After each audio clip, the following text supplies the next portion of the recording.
မင်္ဂလာပါကမ္ဘာအပူချိန်အမြင့်ဆုံးမြို့ကြီး9မြို့အကြောင်းကိုပြောပြပေးပါမယ်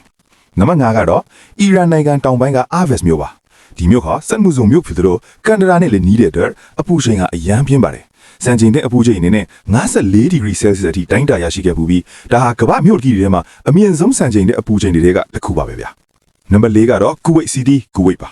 ဒီမြို့ဟာကမ္ဘာအချမ်းသာဆုံးမြို့တွေကတစ်ခုဖြစ်ပေမဲ့နွေရာသီဆိုရင်တော့ကမ္ဘာအငရဲခန်းတစ်ခုလိုပါပဲဇူလိုင်နဲ့ဩဂုတ်လဒီမှာအပူချိန်က50ဒီဂရီဆဲလ်စီယပ်အထက်မှာပုံမှန်လို့ရှိနေတတ်ပါတယ်မြို့ကန်တွေဟာနေဘက်မှာအပြည့်မထွက်ကြဘဲအဆောက်အဦထဲမှာပဲနေကြရပါတယ်ဗျာ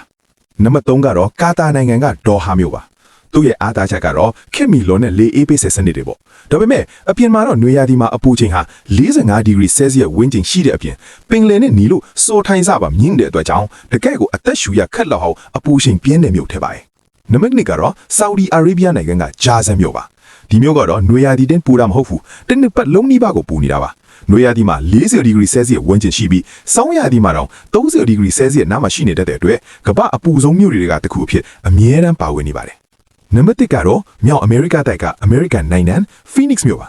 လူဦးရေတန်းနဲ့ချီနေထိုင်တဲ့မြို့ကြီးတွေထဲမှာတော့သူကအပူဆုံးပါပဲကန်ဒရာအလဲမှာရှိတဲ့ဒီမြို့ဟာနွေရာသီမှာ110ဒီဂရီဖာရင်ဟိုက်ဒါမှမဟုတ်43ဒီဂရီဆဲလ်စီယပ်အထက်ကိုရက်များစွာဆက်တက်ရောက်ရှိတတ်ပါတယ်မကြမီခင်မှာဆိုရက်30ကျော်ဆက်တိုက်43ဒီဂရီဆဲလ်စီယပ်ကျော်တဲ့စံချိန်တစ်ကိုတောင်တင်ခဲ့ပါတယ်ဗျာ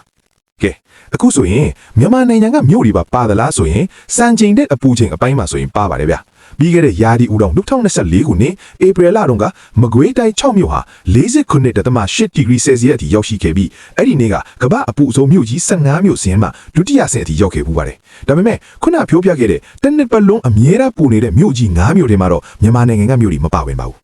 ကမ္ဘာကြီးကတော့တစ်နှစ်ထက်တစ်နှစ်ပိုပူလာနေပါပြီသင်မျိုးဒီနေ့အပူချိန်ကတော့ဘယ်လောက်ရှိလဲဗျ comment မှာရေးပေးပါဦးဗီဒီယိုလေးကိုသဘောကျရင် like and share လုပ်ဖို့မမေ့ပါနဲ့